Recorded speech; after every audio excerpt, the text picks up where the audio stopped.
So, I have a question for the elementary school kids here. How many of you guys know Changaa? Yes? A few of you? A few of you? Okay, well, we have a professor in the Department of Education. He's also a storyteller who goes to various schools around Duluth, and he teaches stories of love, peace, and unity. Please welcome to the stage Professor Changaa Mweti. So, how are you today? No, you can do better than that. If there are elementary school kids here and all the kids in Duluth School District, they all know who I am. So, how are you today? Very good, very good. My name is Changaa, and I am from Kenya. And by the way, Kenya is in Africa. And the reason I'm saying this is because when I came to this country, I remember I went to school in Wisconsin. And I remember saying to a student there, "Do you know Kenya?" The guy looks at me and says, "Is that a new kind of soap?" I could not understand why someone at college level would think of Kenya as a kind of soap. But what I'm going to do today, I teach at UMD, and my specialty, I did my research on the power of narratives in education. Because stories break abstract concepts into concrete. When anything is told in a story form, it's easier to conceptualize. Stories thaw out our brains. And when our brains are thawed out, then the brains become fluid, and then you can conceptualize. You can soak a lot of stuff. Now that you did not have other people here with different accents, I might as well say that my accent is a little bit British, because Americans don't speak English. British people would say yes, you Americans say yup. British people would say no, Americans go nope. One time a little boy went home and said to his mom, "Today our teacher was teaching us how to say yes and no." "Really?" "Yup." "And did you learn anything?" "Nope." So the story I want to tell you now, because we are talking about peace. When I go to schools, I talk about peace, unity, reconciliation, and what has actually made me so happy is that when I tell kids stories, then we talk about the moral of the story. And they all say, they write and they say, "I learned this from your story, I know this." And so what I'm going to do now, because I'm not only telling kids, I'm going to tell you a story which I would like you to think deeply, because we are all in this together. Martin Luther King was talking about unity, about love, about reconciliation, about forgiveness. And the story I'm going to share with you very quickly now is going to demonstrate that. So, in Africa, when we tell stories, we say to the audience, "Story, story," and they all say to us, "Story." That way, we know they are listening. Because I could be telling you stories here and your minds would be at McDonald's asking for hamburger. You know, when I came here, I was shocked by your foods. You know, foods like deviled eggs, that they have nothing to do with the devil.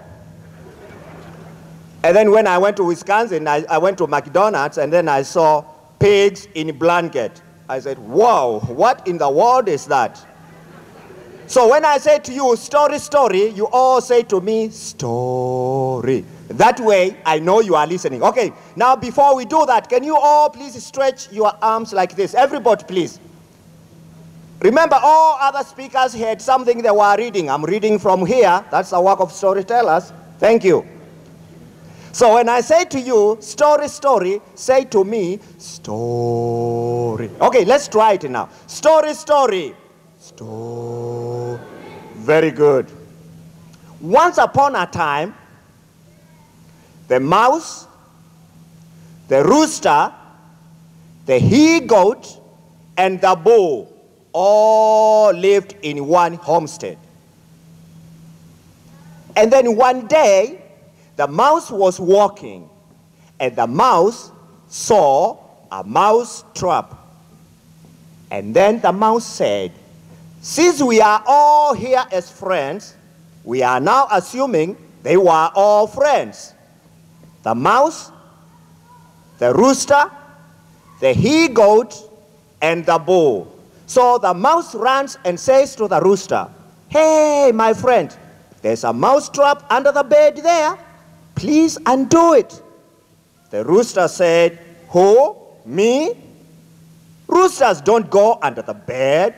It's for you, mice. You undo it." The mouse went to his other friend, the he-goat, and said, "My friend, we share this homestead. We live here together. There's a mouse trap underneath the bed. Please undo it." The he-goat said, "Who? Me? When did you ever see a goat under the bed? It's your problem. Undo it." So now the mouse goes to the bull and says, "Mr. Bull, you are my friend. I have seen something dangerous here. Please, there is a mouse trap there. Help me and do it." And you know what the bull said? "Who? Me? No way. We are not even allowed in the compound, let alone under the bed." So the mouse goes, and then at night, the owner of the house hears something rattling under the bed. And then he wonders, what is that? So he tries to bring his hand down there, and then bang, he's stung by a snake, big snake. So the man cries, and in no time the man dies. It's now morning time. People are shocked. They say, "Wow, the head of the family is dead. So what are we going to do? Okay, let's plan the funeral." Then the people start coming. By noontime, only a few people are there. You know the planning committee of the funeral, what they say? These people are so few, but I guess they can just have a rooster for lunch. The rooster is taken, wham! The head is taken. They eat it for lunch. That evening, more people are there. They say, "Wow, these people are many. Why don't you get the he-goat? And then they can have supper." The he-goat killed. Next day, the funeral day, everybody is there from the village. All the people. Wow, these are many people. Only the bull would satisfy them. The bull is finally slaughtered. My dear friends, we are all in this together. When you see the mouse trap, undo it. Your problem is my problem. That is what Martin Luther King would have said. Thank you.